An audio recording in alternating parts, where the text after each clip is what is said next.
नाज़रीन आदाब, न्यूज़ 18 उर्दू के बेहद खास प्रोग्राम चलती रहेगी जिंदगी में आपका बहुत इस्तकबाल करती हूँ। मैं हूँ हिना ज़ुबैर। नाज़रीन, कोरोना के मामले एक दिन में फिर से बढ़ते दिखाई दे रहे हैं। तीसरी लहर की बात लगातार हमारे तमाम डॉक्टर्स और मेडिकल एक्सपर्ट कर ही रहे हैं। दूसरी लहर के दौरान हम सब ने देखा था कि हालात क्या कुछ रहे। अब वैसे हालात ना हो, इसके लिए हम सभी को अभी से एहतियात करना लाजमी है और जाहिर सी बात है कोरोना के तमाम प्रोटोकॉल्स का ख्याल रखना है, जिंदगी को भी आगे चलते रहना है। इसीलिए आज हम खास तौर पर बात करेंगे दो डॉक्टर्स से, जिनसे हम जानेंगे कि क्या कुछ एहतियात अगर हम अभी से, क्या कुछ प्रिकॉशंस हम लेना शुरू करें ताकि हमें जो हमने पिछली बार देखा था उस तरह का मंजर ना देखना पड़े। चलिए मैं आपका तारुफ करवा देती हूं। हमारे साथ मौजूद हैं हमारे जाने माने मेहमान, बहुत ही खास मेहमान, doctor Naresh Chawla ji. Doctor Naresh Chawla vice president हैं दिल्ली मेडिकल काउंसिल के, साथ ही साथ नेशनल जॉइंट सेक्रेटरी हैं इंडियन मेडिकल एसोसिएशन के। डॉक्टर चावला सर, आपका बहुत हम वेलकम करना चाहेंगे न्यूज़ 18 उर्दू के खास प्रोग्राम में। सर, लगातार हम आपसे बात करते रहे हैं, इससे पहले भी हमने आपसे बात की थी और हमने देखा था कि किस तरह से जब सेकेंड वेव की उस वक्त बात ही की जा रही थी, आपने उस वक्त भी हमारे तमाम नाज़रीन से यही बात कही थी, यही अपील की थी कि एहतियात हमें करना है, कोरोना के जो प्रोटोकॉल है उनका खास ख्याल रखना है। एक बार फिर से कोरोना की दस्तक जो है वो कहीं ना कहीं सुनाई दे रही है। क्या कुछ अभी से एहतियात करना होगी? देखिए ना, ये बहुत ही एक ऐसी स्थिति है कि आज से सिर्फ 3 महीने पहले सेकेंड पार्ट ऑफ अप्रैल में और फर्स्ट हाफ ऑफ मई में जो हमने कोरोना की सेकेंड वेव का मंजर देखा है, मैं कहता हूँ भगवान ना चाहे ऐसा कभी हाल हमारे देश में दोबारा आए। इतनी बीमारी, इतना दहशत और इतनी मौतें जो कि अनचाही हुआ है। और उसके बाद लॉकडाउन लगा। लॉकडाउन अभी खुले हुए तकरीबन 2-1 महीने भी हुए हैं और जिस तरह से लोगों का रवैया चल रहा है, हुआ क्या, आप ध्यान से अगर देखें तो जब दिसंबर में यूरोप में, दिसंबर 20 में यूरोप में सेकंड लहर स्टार्ट हुई थी, तब हमें शक होना शुरू हो चुका था कि ये हिंदुस्तान में जरूर आएगी 2-2.5-3 महीने के अंदर, और वैसा ही हुआ। अब पिछले 1 महीने से पूरे यूरोप में, अमेरिका में, ऑस्ट्रेलिया में सेकंड वेव चल रही है, थर्ड वेव चल रही है जी। वो डर हमें आज भी हमारे मन में है और सबको पता है कि थर्ड वेव आ सकती है। अब वो कितना आएगी, कितना नहीं आएगी, किसी को नहीं पता, लेकिन हमें ये पता था कि हमें बचाव के सारे रास्तों को पूरी तरह अपनाना चाहिए। और बचाव के 2 ही रास्ते हो सकते हैं। एक है कोरोना एप्रोप्रिएट बिहेवियर। हमने विदेशों में देखा है, छोटे देशों में देखा है, Japan, Israel, Hong Kong, Taiwan, New Zealand, उन लोगों ने कोरोना के एप्रोप्रिएट बिहेवियर को, कोरोना को, इस शैली को अपना लिया है। जब वो घर से बाहर निकलते हैं तो मास्क जरूर इस्तेमाल करते हैं। उनको कोई गवर्नमेंट हिदायत नहीं देती है, एक बार बता दिया जाता है, वैसा फॉलो होता है। इत्तेफाकन हमारे देश में वैसा नहीं हो पा रहा है। कहने को अब कोरोना की वैक्सीन ऑलमोस्ट 44 करोड़ लोग वैक्सीन लगवा चुके हैं, 44 से 44.5 करोड़ वैक्सीन लगा चुके हैं और ये धीरे धीरे आगे बढ़ रहा है। और हमारा टारगेट है कि हम 94 करोड़ हिंदुस्तानियों को दिसंबर 31 तक लगा लेंगे। ये तो है जो हम बचाव का कर सकते हैं। सरकार अपील कर सकती है, इंडियन मेडिकल एसोसिएशन के सब डॉक्टर्स काउंसिल भी करते रहते हैं, अपने क्लिनिक्स में भी कहते रहते हैं। हम मीडिया के माध्यम से भी, आपके चैनल के माध्यम से भी लोगों को यही कहना पसंद करेंगे। लेकिन ले दे के बात वहीं आ जाती है, या तो लॉकडाउन खोला ना जाए। अब लॉकडाउन सारी उम्र नहीं लगाया जा सकता। हमें एक ऐसी जीवन शैली स्वीकार करनी चाहिए जिस तहत इकोनॉमिक एक्टिविटी भी चलती रहे, आर्थिक एक्टिविटी भी चलती रहे और साथ साथ हम कोरोना से बचे भी रहें। तो मैं लोगों को इतना ही कहूंगा कि आप घर से तभी निकलिए जब निकलने की जरूरत है। मास्क फुल टाइम घर से बाहर निकलने इस्तेमाल कीजिएगा। सोशल डिस्टेंसिंग का पालन करना, भीड़ भाड़ में ना जाना और अपने hand wash. Doctor Naresh Chawla ji, आपसे लगातार हम इस सिलसिले में बात कर रहे हैं और ख़ास तौर पे आज हमारा ये जो प्रोग्राम है चलती रहेगी ज़िंदगी, इसमें हमारे साथ 2 बहुत ही ख़ास डॉक्टर मौजूद हैं। नाज़रीन, आप हमें कोरोना के ताल्लुक़ से कोई भी सवाल अगर आप करना चाहें तो आप ज़रूर कर सकते हैं, आप हमें कॉल कर सकते हैं। हम एक और ख़ास मेहमान का वेलकम करना चाहेंगे। हमारे साथ मौजूद हैं डॉक्टर पद्मनाभा शेनॉय, जो कि केरल से इस वक्त हमारे साथ सीधे तौर पर जुड़ रहे हैं। डॉक्टर शेनॉय, आपका बहुत वेलकम करना चाहेंगे अपने ख़ास प्रोग्राम चलती रहेगी ज़िंदगी में। और आपसे भी हम ये जानना चाहेंगे क्या कुछ प्रिकॉशंस अभी से जो हमारे तमाम लोग हैं वो अभी से उसका अपनाना शुरू करें। देखिए, अभी केरला में ये हो रहा है कि केस बढ़ रहे हैं जी। क्यों केस बढ़ रहे हैं?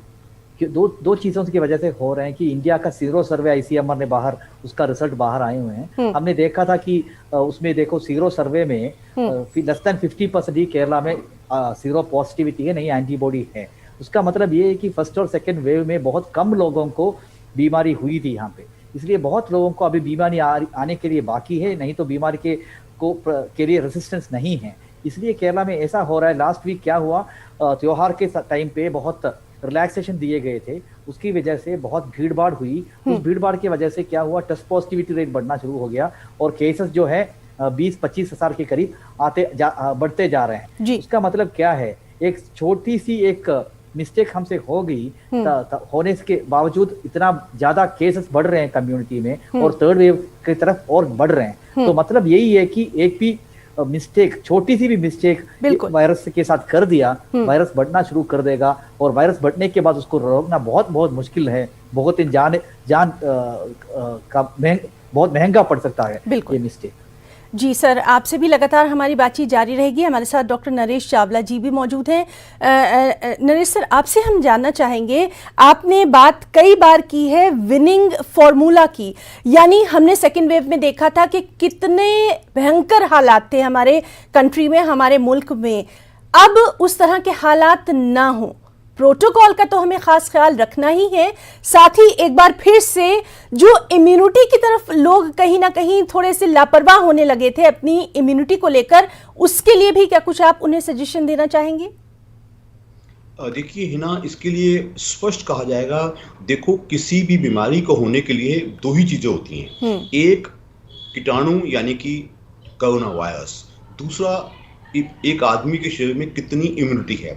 उसको डेवलप करने के दो ही तरीके होते हैं। एक, उसको वैक्सीनेट किया जाए, जो मैं पहले ही कह चुका हूं, इंडिया का वैक्सीनेशन, कोरोना वैक्सीन प्रोग्राम एक एवरेज चल रहा है थोड़ा, कि हालांकि हम चाहेंगे कि डेली इम्यूनाइजेशन थोड़ी बढ़नी चाहिए, क्योंकि हम अभी तकरीबन 35-40 लाख लगा पा रहे हैं, कभी इससे थोड़ा कम हो जाता है। तो हमारे हिसाब से अगर हमें टारगेट पे पहुंचना है तो हमें डेली 80-90 लाख टू 1 करोड़ लोगों को डेली वैक्सीनेट करना चाहिए कोरोना की वैक्सीन से। वैक्सीन का थोड़ा बहुत कब हमने सुना है कि क्योंकि सप्लाई शॉर्ट रहती है, तो उसके लिए हम गवर्नमेंट को भी यही अपील करेंगे, इसको थोड़ा सा और बढ़ाया जाए। और दूसरा तो इम्यूनिटी बढ़ाने का अपने खान पीन का ख्याल रखना बहुत जरूरी है। आप एक संतुलित आहार लीजिएगा। और तीसरा सबसे इंपॉर्टेंट, इन दोनों से भी ज्यादा जरूरी है कि कीटाणु का और इंसान का कांटेक्ट ही ना हो। उसके लिए एक तो चॉइस थी कि हम लॉकडाउन लगाएं, लोग बाहर ही न निकले।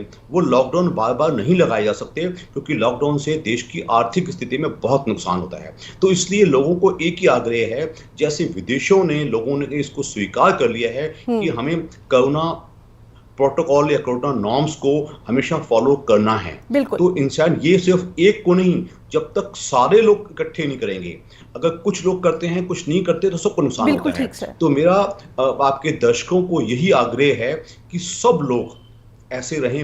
हम देख रहे हैं, दिल्ली एनसीआर में भी हम देख रहे हैं, हम कई स्टेट्स में देख रहे हैं, क्योंकि हिंदुस्तानी काफी सोशल लोग होते हैं, मिलना मिलाना जगह ज्यादा पसंद करते हैं। तो मैं कहता हूं अगर मिलना जरूरी भी है तो उसको कोरोना प्रोटोकॉल फॉलो करो। ये चीज इतनी ज्यादा जरूरी है, इसका कोई रिप्लेसमेंट नहीं है। कोई कहे जी इसकी कोई दवाई दे दी जाए, तो इसकी कोई दवाई नहीं हो सकती है। इसके लिए तो आपको कीटाणु को अपने आप से दूर रखना ही अच्छा रहेगा। जी डॉक्टर नरेश जी, आप बिल्कुल ठीक ये बात कह रहे हैं कि हमें कोरोना को, जो कोरोना के प्रोटोकॉल है, अभी भी भूलना नहीं है। दिल्ली के कुछ खास मार्केट्स में हमने देखा था कि किस तरह से लोग सब भूल गए थे, लापरवाह हो गए थे, और अब कहीं ना कहीं उसका नतीजा भी लगातार सामने आ रहा है। हमारे साथ डॉक्टर पद्मनाभा शेनॉय जी भी मौजूद हैं। डॉक्टर साहब, आपसे जानना चाहेंगे, वैक्सीनेशन की बात लगातार हम कर रहे हैं और खासतौर पर अपने चैनल के जरिए भी हम लगातार ये बात कह रहे हैं कि वैक्सीनेशन जरूर करवाना है। कहीं ना कहीं आपके अंदर जो है एक इम्यूनिटी अगर आएगी, वैक्सीनेशन के साथ ही आएगी। वैक्सीनेशन को लेकर यहाँ पर आप क्या कुछ मैसेज देना चाहेंगे? देखो, ये बीमारी क्यों, पहली चीज हमको ये समझ में आना चाहिए क्यों इस बीमारी ने इतना बड़ा हल्ला मचा दिया इस दुनिया में, हल्ला स्तब्ध कर दिया पूरी दुनिया को।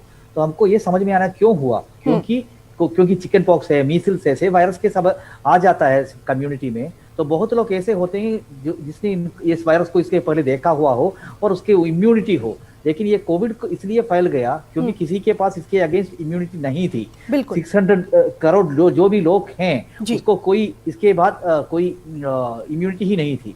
तो उसके बाद बहुत रिकॉर्ड ब्रेकिंग स्पीड में वैक्सीन डेवलप किए गए दुनिया में, साइंस की जीत है और वैक्सीन बहुत इफेक्टिव हैं। अभी 200 करोड़ के और ज्यादा से लोग में वैक्सीन लिया हुआ है। इंडिया में 50 करोड़ के आसपास लोगों ने वैक्सीन लिया हुआ है। तो जो भी वैक्सीन अवेलेबल है सब बहुत अच्छे वैक्सीन हैं। तो यूके से हो, यूएस से हो, यहाँ पे भी डेटा बहुत ज्यादा, इसराइल से हो, डेटा ऐसा दिखा रहा है जिसने भी वैक्सीन लिया है उसको बीमारी हो सकती है, लेकिन बीमारी की गंभीरता जो है बहुत कम हो जाती है और उसको हॉस्पिटल में एडमिट करना, नहीं तो सीवियर डिसीज आना, इस रिस्क का सब रिस्क बहुत बहुत कम हो जाता है। और ऐसे बता सकते हैं कि risk of death 1 in 1000, 1 in 10,000, 1 in 20,000 इस तरह का हो जाता है। इंडियन मिलिट्री से भी कल एक पेपर पब्लिश हुआ था, उसमें भी यही दिखाया गया है। जो भी हमारे सोल्जर्स ने हैं उन्होंने वैक्सीनेशन के बाद ये बीमारी सीरियस होने का जो चांस है बहुत कम हो जाता है। तो वैक्सीन आर वेरी इफेक्टिव और हर लोग को लेना है। लेकिन केरला में आज के दिन में ये प्रॉब्लम है कि वैक्सीन की अवेलेबिलिटी बहुत कम है। वैक्सीन मिलने के लिए लोग बाहर क्यू में खड़े हैं, लेकिन वैक्सीन मिल नहीं रहा क्योंकि वैक्सीन की अवेलेबिलिटी कम है। अगले महीने से ये भी संभावना यही है कि गवर्नमेंट यही कह रहे हैं कि हमारी वैक्सीन की अवेलेबिलिटी जो है, वैक्सीन की मात्रा बहुत मात्रा में बढ़ जाएंगे और सबको वैक्सीन मिल जाएगा। अगर 4 या 5 महीने में जितना भी वैक्सीन लोगों को, ज्यादा से ज्यादा लोगों को बहुत तेजी से वैक्सीन करेंगे तब इसके अगेंस्ट इम्यूनिटी पैदा हो जाएगी। अगर इम्यूनिटी नहीं हो जाएगी तो क्या होगा, वायरस ज्यादा से ज्यादा बढ़ जाएगा, ज्यादा लोगों को इन्फेक्ट करेगा तो ज्यादा न्यू वेरिएंट्स आ जाएंगे। नए वेरिएंट्स आने से क्या होगा, पहला जो वैक्सीन जो है वो इनइफेक्टिव हो जाएगा। तो ये सबको समझ में आना चाहिए कि जल्द से जल्दी अभी वैक्सीन लेके जी। तो अपने दोनों खास मेहमानों से हमारी आज की जो बेहद खास बातचीत है वो लगातार जारी है। फिलहाल यहाँ पर रुकना चाहेंगे एक छोटे से ब्रेक के लिए, जल्द लौटेंगे। चलती रहेगी जिंदगी में एक बार फिर से आप सभी का तहे दिल से इस्तकबाल करते हैं। नाज़रीन, हमारे साथ मौजूद हैं हमारे दो बहुत ही खास मेहमान, डॉक्टर नरेश चावला सर जो कि वाइस प्रेसिडेंट हैं दिल्ली मेडिकल काउंसिल के, साथ ही साथ नेशनल जॉइंट सेक्रेटरी IMA के, डॉक्टर पद्मनाभा शेनॉय जो कि केरल से हैं और ख़ास तौर पर वहाँ पर हमारी नज़र बनी हुई है क्योंकि लगातार वहाँ पर हम देख रहे हैं कि किस तरह से कोरोना के मामले बढ़ते जा रहे हैं।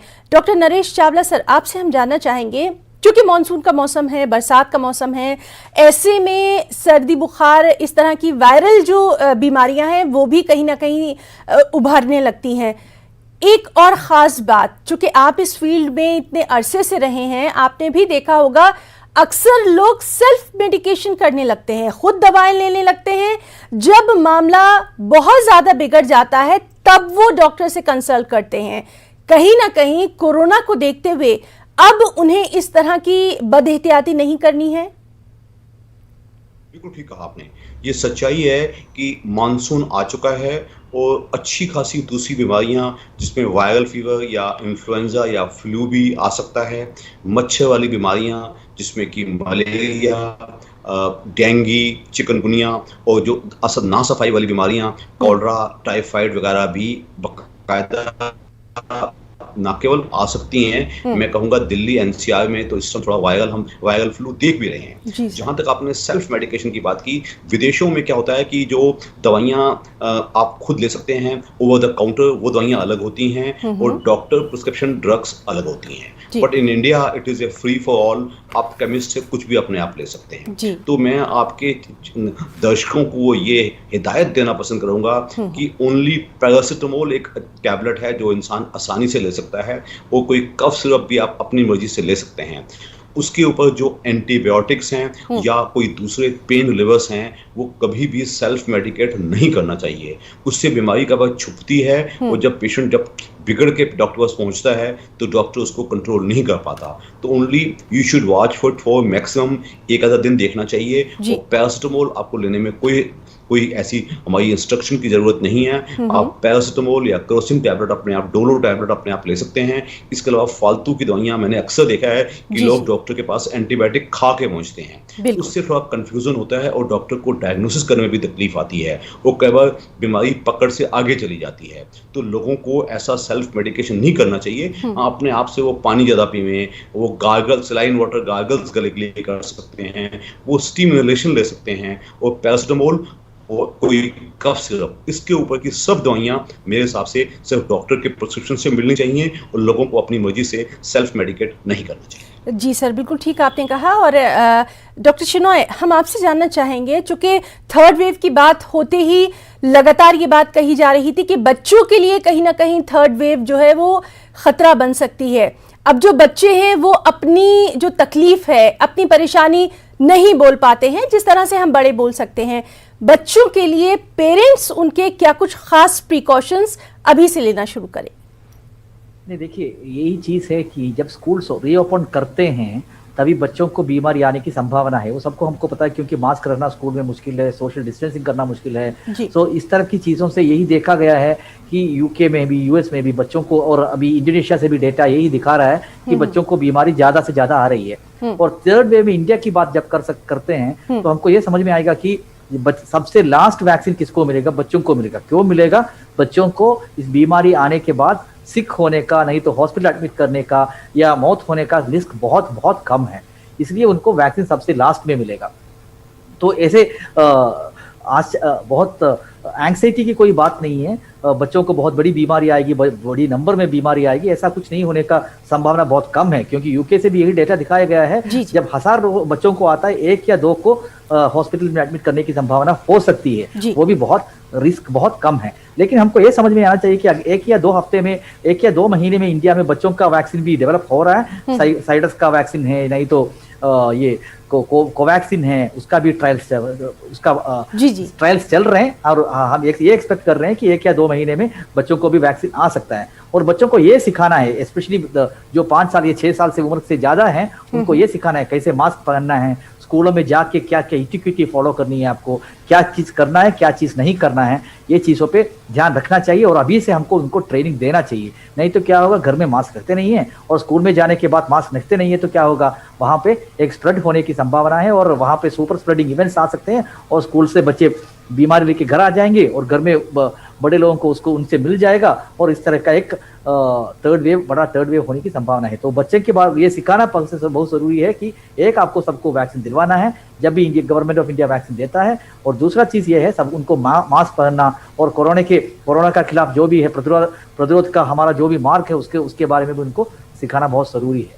जी डॉक्टर शेनॉय, बिल्कुल आपने ठीक कहा कि अभी से हमको इसकी प्रैक्टिस करना होगी और इसीलिए हम अपने ख़ास प्रोग्राम में इन तमाम चीज़ों पर अभी से बातचीत कर रहे हैं। डॉक्टर नरेश चावला सर, हम आपसे जानना चाहेंगे, फैमिली मेडिसिन प्रैक्टिस की बात लगातार हम सुनते रहे हैं, खुद आपसे भी कई बार हमने इस सिलसिले में बातचीत की है और कोरोना में हमने देखा कि किस तरह से तमाम तर जो फैमिलीज़ थी वो कहीं ना कहीं बहुत इफ़ेक्टेड रही हैं।